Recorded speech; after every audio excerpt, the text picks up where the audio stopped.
Buenos días, buenas tardes y buenas noches, y bienvenidos a un nuevo capítulo de FacMac Chat.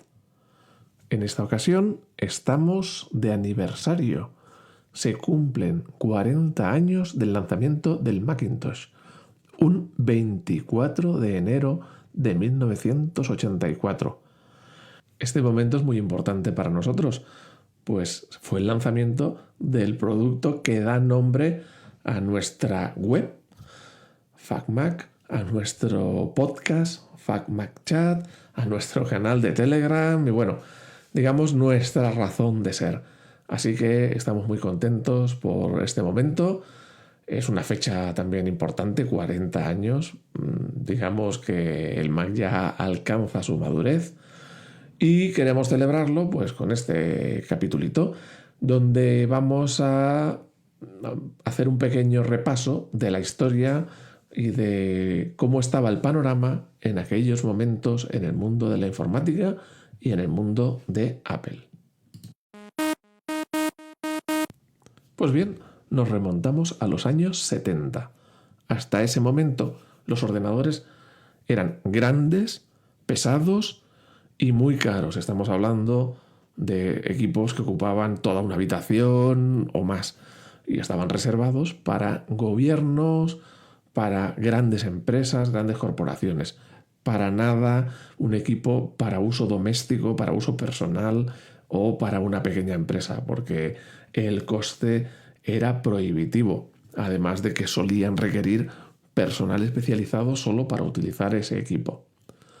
En los años 70, a finales, ya empiezan a salir la idea de hacer un ordenador pues así pequeñito, barato, de uso más doméstico, más pequeño negocio. En aquellos tiempos tenemos a un Steve Wozniak, que era, digamos, un genio en la parte de la electrónica, en la parte del hardware y del software, pues haciendo sus pinitos, haciendo sus pequeños diseños muy logrados, muy avanzados con pocos recursos. Y por el otro lado, el amigo Steve Jobs, que no era tan bueno en la parte técnica, pero sí tenía una visión mucho mejor del futuro y de negocios de lo que tenía Wozniak. Aquí juntando la combinación de ambos, pues montan Apple, como es ya conocido y famoso, en un garaje. Y la idea es que Wozniak diseñó un equipo, el Apple I, que era un diseño muy bueno para la época y asequible, y Jobs se encargó de sacarle partido o sacarle jugo económico, de hacer un negocio con él. Pues bien, el Apple I sale en 1976. Es un ordenador que no tenía ni monitor, ni teclado, ni carcasa, ni fuente de alimentación, nada, solo una placa base. Era, digamos, un kit para técnicos. Tenías que saber electrónica para poder utilizarlo, pues tenías que ponerle su fuente de alimentación, bueno, los periféricos necesarios para poder utilizarlo. Habréis visto alguna foto en internet donde la caja era una caja de madera hecha a mano, digamos, ni siquiera por un carpintero, vamos. De cualquier manera para poder tener ese dispositivo dentro. El precio a la venta de este ordenador primigenio y primitivo, fue de $666,66. Aquí ya vemos esa fijación por los detallitos. Parecería un equipo barato, 666, pero hagámonos a la idea que estamos hablando de 1976. Si convirtiésemos ese precio a día de hoy, nos costaría $3.571. ¿Os recuerda algo esa cifra? ¿3.500? El precio de salida del Vision Pro que está saliendo estos días. Ahora todo el mundo se lleva las manos a la cabeza. ¿Cómo alguien va a querer un dispositivo de $3.500? Es una locura. Pues es el precio del primer ordenador de Apple, primer ordenador personal, digamos, que además pelado, como hemos dicho hace un momento. Así que cuando nos sorprendemos tanto a día de hoy, tenemos que mirar un poquito al pasado para comparar y ver que cosas que ahora nos sorprenden ya pasaron en su momento. Pero bueno, ya lo iremos viendo un poquito más adelante. Avanzamos un año y nos situamos en 1977. En aquel momento Apple ya empezaba a ser una empresa como diríamos una empresa seria, una empresa de producción en serie, y saca el Apple II. Ahora estamos hablando que era un ordenador que ya venía con su fuente de alimentación, con su carcasa, con su teclado. Además, venía en un formato que fue muy popular en los años 80, los que lo hayáis vivido lo recordaréis, donde el ordenador venía en el teclado, como los Amstrad, los MSX, muchos ordenadores, los Sinclair, muchos ordenadores de la época tenían este formato. Pues bien, el Apple II también tenía este formato. Ya digo, fue muy popular en aquella época. Este ordenador venía con 4 KB de RAM. 4. Estamos hablando de una cantidad ridícula si lo comparamos a día de hoy. El precio en el que se vendía en aquel momento fue de $1.298, que si lo volvemos a convertir a la actualidad, estamos hablando de $6.500. Imaginaos que ahora Apple te saca un producto base por $6.500. Pues bueno, todo el mundo se echaría las manos a la cabeza.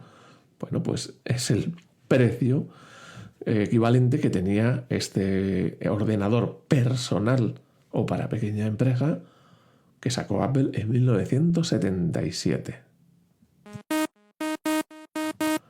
Con este panorama hay una gran empresa que veía que se le iban a comer la tostada y vio que tenía que reaccionar. Estamos hablando del gigante de la computación de la época, IBM.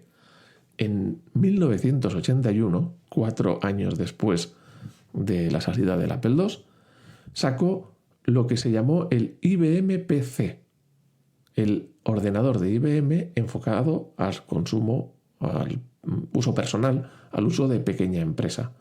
De ahí las siglas PC, Personal Computer. Y es por lo que se conoce hoy en día el mundo del PC o de los usuarios de Windows generalmente. Pues todo viene de ese primer equipo, el IBM PC. Como decimos, IBM venía de fabricar grandes monstruos, ordenadores enormes para grandes corporaciones, para gobiernos, y vio que había ahí un mercado de ordenadores personales por el Apple II y por otros fabricantes que en la época empezaron a sacar ordenadores personales y dijeron, bueno, pues vamos a unirnos a la fiesta, ¿no? Sacaron este ordenador con 16 KB de RAM por un precio de $1.565. Estamos hablando de 4 años después del Apple II. El precio equivalente a día de hoy sería de $5.200 actuales. Todo el tiempo estamos hablando de precios que superan con mucho lo que cuesta un equipo personal hoy en día. Todos estos equipos tenían una cosa en común. Para utilizarlos, el interfaz de usuario, con lo que se comunica el humano con el ordenador, era en modo texto, es decir, solo había letras, caracteres, números, no había nada más. Para que el ordenador hiciera una tarea, el usuario tenía que escribir órdenes en su lenguaje, digamos, conocer una estructura, conocer el funcionamiento de ese lenguaje, memorizarlo. Es decir, para poder utilizar cualquiera de estos ordenadores de los que hemos hablado y todos los de la época, había que estudiar, o bien a través de libros, una academia, estudios, vamos, había que estudiar para poder utilizar un ordenador. No lo podía utilizar todo el mundo, no era intuitivo. Y tampoco hablemos de tener varias aplicaciones a la vez, funcionando en la misma pantalla y todo eso. Eso ya es ciencia ficción para la época.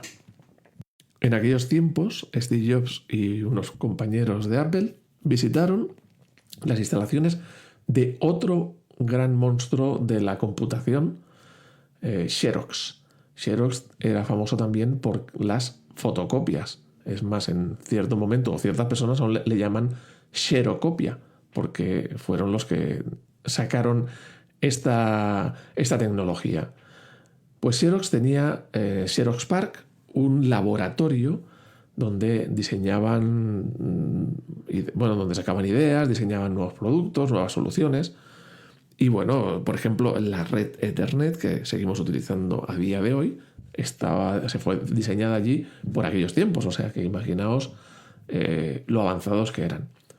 Pues bien, en el Xerox PARC habían diseñado un equipo, el Alto, que era un equipo con interfaz gráfica. Aquí lo que está intentando hacerse es la metáfora de un escritorio real, donde tenemos unas hojas de papel, o sea, unos documentos, donde tenemos unas carpetas, donde tenemos una basura, digamos, como si fuera una copia del escritorio real, de manera que ya no interaccionamos con la información escribiendo órdenes, escribiendo instrucciones con una estructura, sino que ya la vemos directamente en la pantalla. Pues bien, durante aquella visita, los de Xerox le mostraron a Steve Jobs y sus compañeros ese ordenador durante un rato, una demostración, digamos. No es que le dieran los diseños, los planos, el software, no, sino que fue una demostración visual. Aquí también se vio el ratón, que era necesario para interactuar con esos iconos, con esa interfaz. Y bueno, en aquel momento Steve Jobs quedó maravillado de lo que suponía aquello, esa forma de interactuar, y vio que claramente que aquello era el futuro. Porque, vamos, la simplicidad que suponía. El cambio, no tener que aprender nada, sino que podías utilizarlo por intuición. O sea, que Steve Jobs vio claramente en aquel momento que eso era un cambio muy importante. Pues bien, esa maravilla resulta que era carísima y ni siquiera se comercializó. Digamos que era un producto como si fuera un prototipo de estos de coche que no es para comercializar. Pues lo mismo. Es que los propios de Xerox no creían en eso. No le daban valor. Estaban ante el futuro y no eran capaces de verlo.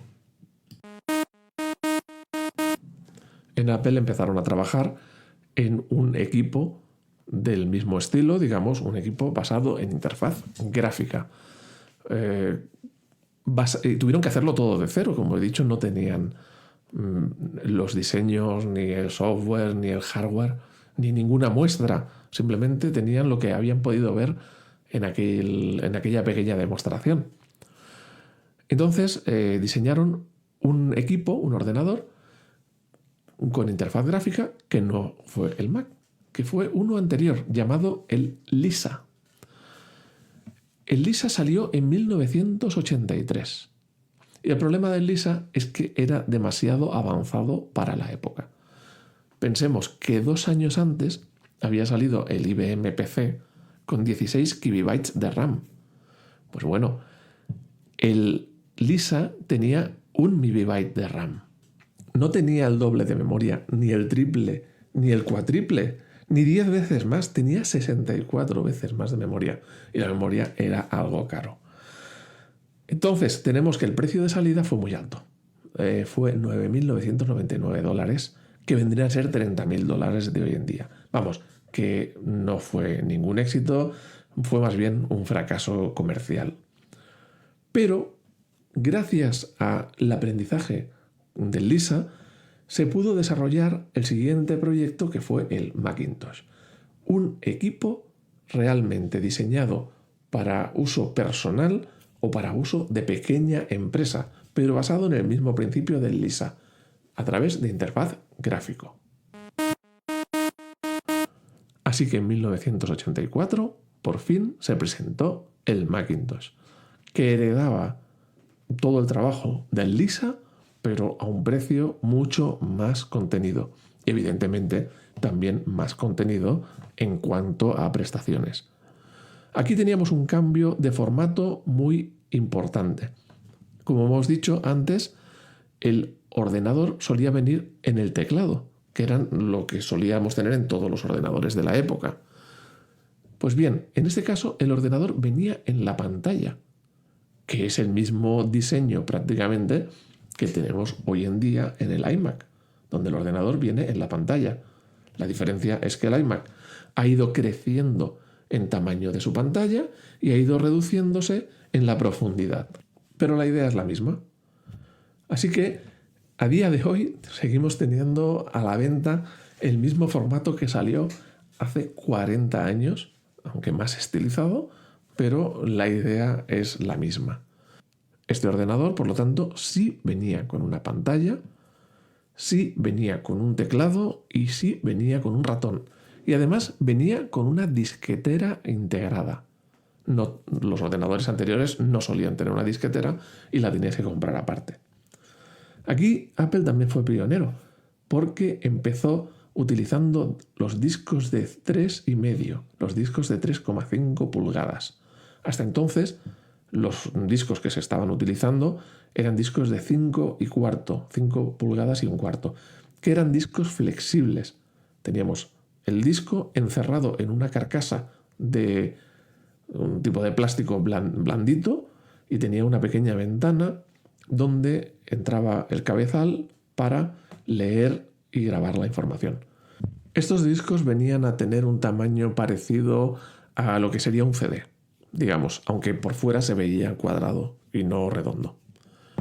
Pues bien, los discos de 3,5 eran discos más pequeños que estaban en una cápsula, digamos, en una carcasa de plástico duro, no eran flexibles, aquí no los podías doblar. Bueno, si los doblabas, los estropeabas, ¿no?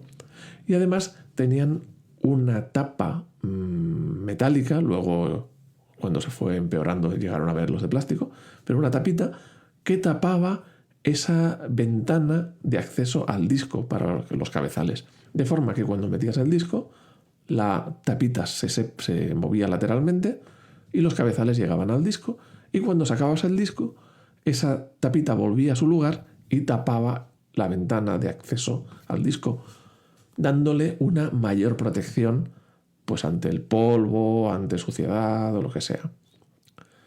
Pues esos discos, digamos, eran más avanzados, más cómodos, más prácticos y más seguros y más rápidos que los que se venían utilizando hasta la época. En un disco de esos cabían 400 kilobytes, o sea que tampoco eran gran cosa, y bueno, fueron creciendo hasta más de 1 megabyte los años siguientes. O sea, bueno, se estuvo utilizando quizás hasta el año 2000 o por ahí. Pero lo más importante de este equipo no era su formato, su equipamiento, sino su interfaz. Estamos hablando de que por primera vez teníamos al alcance del usuario doméstico, del usuario de pequeña empresa, digamos, un equipo realmente personal con interfaz gráfica, donde el usuario no tenía que aprender nada. Cuando encendía el ordenador, tenía directamente una visión de los archivos, podía abrir un documento, modificarlo y volverlo a guardar sin haber estudiado órdenes, instrucciones, comandos, nada. De forma sencilla e intuitiva. La pantalla, este es un cambio revolucionario que ha llegado hasta nuestros días. A día de hoy seguimos utilizando lo mismo. Es verdad que a día de hoy tenemos más resolución, más colores, más tamaño de pantalla, más capacidades, más funciones, más velocidad, pero el funcionamiento es exactamente el mismo que se lanzó al público en 1980. Os animo a que entréis en alguna página de internet donde hay emuladores del Mac original, y veréis que al final es lo mismo que tenemos a día de hoy en Apple, lo mismo que sacó Windows, lo mismo que tenemos en los entornos gráficos de Linux. Todo es la misma idea que 40 años después sigue totalmente vigente. Como hemos dicho, en aquel momento las capacidades eran mucho menores, la memoria era mucho más reducida y por lo tanto la imagen no era de la misma calidad. Para que nos hagamos una idea, el Mac original tenía una pantalla de 512 píxeles de ancho por 384 de alto. Vamos, que un Apple Watch tiene más resolución que aquel Mac. Tenía una pantalla de 9 pulgadas, que hoy en día estamos acostumbrados a que tenemos un portátil con 13 pulgadas o un ordenador de sobremesa con 24 pulgadas o 27, pues aquel tenía una pantalla de 9, que viene a ser como el primer iPad. Ese era el tamaño más o menos de la pantalla de ese ordenador. Y era en blanco y negro, pero no en blanco y negro como el que nos podemos hacer la idea de la televisión, donde veíamos las películas del oeste en blanco y negro, no. Aquí estamos hablando de blanco y negro puro. Cada píxel podía ser blanco o podía ser negro, pero no podía ser gris. No había tonos de grises. Pensemos que la memoria era muy limitada y teníamos que apañarnos con muy poquitos recursos. Ese primer Mac tenía 128 kilobytes de RAM. O sea, estamos hablando de muy poquito para un sistema operativo tan complejo, con tanto detalle. La verdad es que los que han vivido la época de los 80 se harán la idea de que es una locura. Cuando otros ordenadores con 128K, vamos, eran juguetes al lado, eran cosas sencillísimas al lado, ¿no? Pues esto, bueno, ya hubiéramos querido, ya hubiéramos alucinado de tocar algo así en aquella época. Pues bien, este equipo salió a la venta por $2.495, lo que sería a día de hoy $7.300. Y de nuevo me río de todos aquellos que se llevan las manos a la cabeza porque Apple ha sacado el Vision Pro por $3.500. Estamos hablando de que este equipo costaba $7.000, $7.300 al cambio a día de hoy.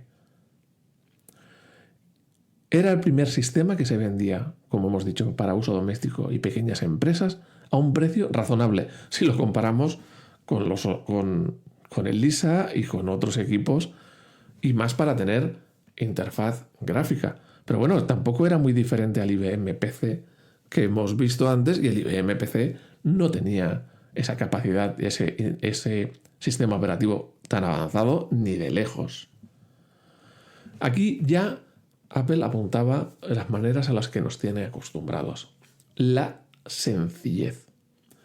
Aquí se hizo mucho hincapié en la idea de lo sacas de la bolsa, porque además cuando comprabas el Mac venía en una bolsa de viaje, de transporte, lo sacabas de la bolsa, enchufabas el cable de la electricidad, el cable del teclado, el cable del ratón, le dabas al botón de encender y ya podías trabajar con él directamente. Claro, eso es impensable para cualquier otro ordenador de la época. Como he dicho, tenías que haber estudiado para poder utilizarlo. Además, incluía 2 programas, ya digamos por defecto, que yo creo que fue un gran acierto haber metido esos programas. Uno era MacPaint y el otro era MacWrite. MacPaint era un programa de dibujo sencillito, como los que hayan visto en Windows el Paint, pues lo mismo. Era un programa donde podías dibujar, evidentemente en blanco y negro, con el ratón, y sí, diremos que no son dibujos muy profesionales, pero para la época era un cambio increíble, viniendo de equipos que lo único que podías hacer es poner letras, o hacer dibujos a base de letras o cuadraditos, como si fuera, vamos, mucho más complicado. Pero el otro punto más importante fue el MacWrite. MacWrite era un procesador de textos, pero tenía una gran diferencia con los demás procesadores de la época.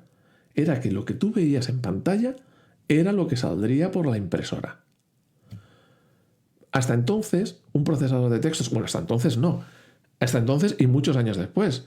Estamos hablando de que en el año 90 y tantos, 92, 93, se siguió utilizando mucho, por ejemplo, el WordPerfect.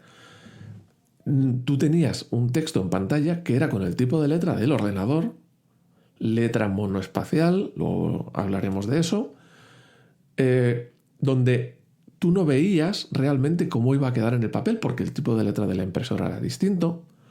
Como mucho podías ver a lo mejor la negrita, porque era una letra un poco más brillante. Alguna tarjeta gráfica tenía la capacidad de hacer subrayado, pero no era lo normal.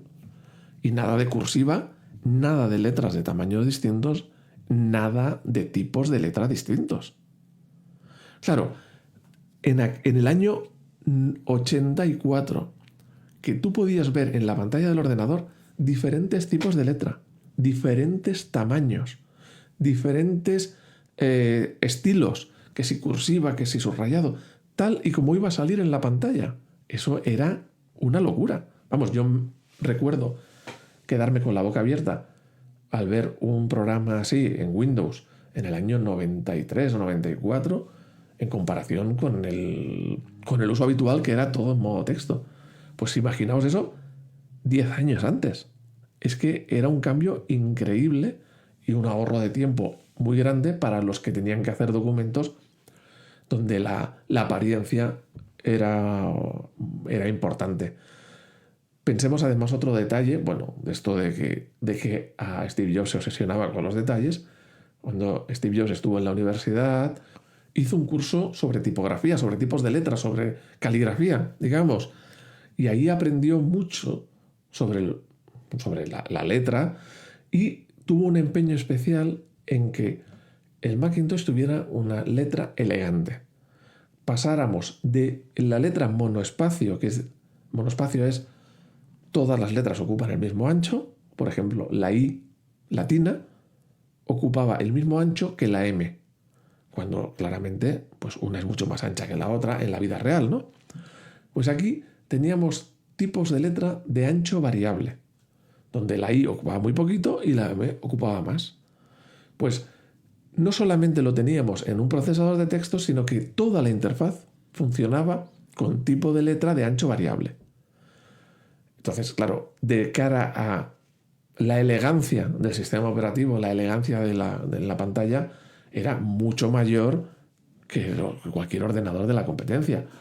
Es más, luego cuando vino Windows, que era ya un programa que no era ni siquiera un sistema operativo, un programa sobre MS2 de gráfico, de entorno gráfico, seguía utilizando las primeras versiones tipo de letra monoespacial. O sea, no quiero saber la dificultad que supuso para los ingenieros de Apple hacer o cumplir ese caprichito de Steve Jobs, pero que bueno, luego se vino imponiendo y a día de hoy es lo más normal del mundo.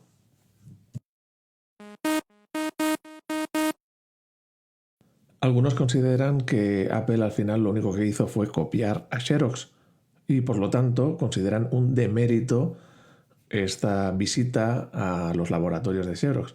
Yo no creo que sea un demérito, sino más bien al contrario, le suma mérito, porque Steve Jobs fue capaz de ver lo que a la gente le gustaría, lo que sería el futuro, con una visita en un momento, cuando Xerox llevaba años trabajando en ello y no le dio valor, y lo vieron ridículo, y no lo comercializaron.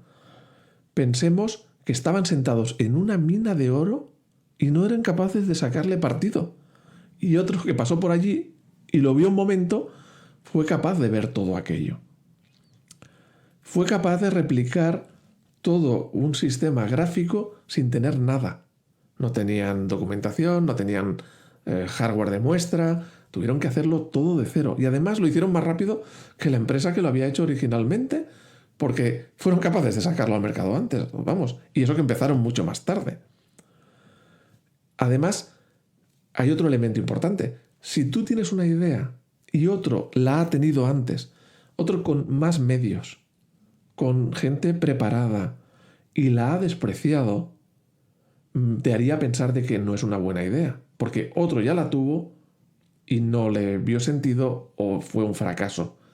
Entonces, cuando te encuentras en esa situación, pues eso te hace pensar de mejor no voy por ahí porque otros ya lo han intentado. Sin embargo, aquí no cayeron en el desánimo y tiraron hacia adelante y consiguieron sacar el producto del que hemos estado hablando y que tan importante se hizo en los años posteriores.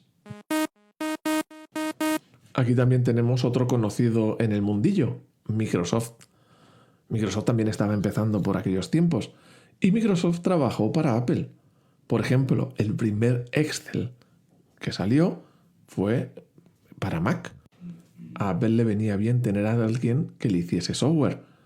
Como hemos visto posteriormente, que Apple le da mucha importancia a los desarrolladores porque saben que son parte muy importante para la venta de sus productos, que haya software. Y entonces pues le venía bien Microsoft para que le hiciese software para, bueno, pues para tener más variedad y más motivos para que la gente comprara un Mac.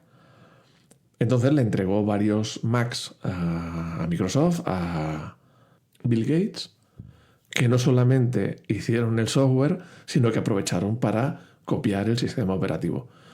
Una copia bastante mala, si veis el primer Windows, como hemos dicho antes, con tipo de letra monoespacial, ventanas que no se solapaban, digamos una versión sencillita, pero que poco a poco se fue extendiendo pues, sobre una base de ordenadores mucho más grande. Pensemos en muchos fabricantes de ordenadores que no tenían sistema operativo y que utilizaban el que le fabricara otro, en este caso Microsoft, como ahora muchos fabricantes de teléfonos móviles que acuden al sistema operativo que le fabrica otro, que en este caso Android y su fabricante Google.